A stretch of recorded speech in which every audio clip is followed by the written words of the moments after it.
Dua bersaudara penglima OPM dipaksa seret teman yang kena tembak Habibah. Korps Habibah benar-benar bikin OPM menderita. Satgas yang berisikan para anggota TNI itu awalnya memaksa OPM pimpinan Kalenak Murib untuk saling jual beli tembakan. Kala itu Korps Habibah pada Senin 3 Juni 2024 datang untuk melakukan penangkapan. Mengutip Kompas.com, lokasi penggerebekan terjadi di distrik Sinak, Kabupaten Puncak, Papua Tengah.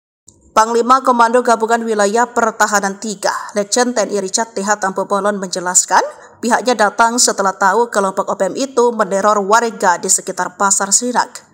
Anggota OPM bersenjata bernama Dompol Murib yang juga adik dari Kalenak Murib memaksa meminta makanan dan uang kepada masyarakat. Richard bilang kelompok tersebut memang sudah meresahkan warga sejak lama karena nekat melakukan penganiayaan jika permintaannya tidak dituruti. Ketika peristiwa itu terjadi, masyarakat di sekitar Pasar Sinak panik dan kemudian melapor ke aparat keamanan. Korps TNI Habibah yang mendapatkan laporan langsung menuju lokasi. Kebetulan tugas sedang berada cukup dekat dengan lokasi Pasar Sinak karena sedang mengamankan pembangunan pos gabungan Satuan Faskon Mabes TNI Terang Richard.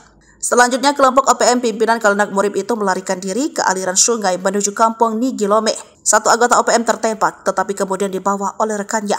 Richard mengatakan Korps TNI Habibah berkomitmen untuk menindak kelompok OPM demi menciptakan keamanan di wilayah tersebut.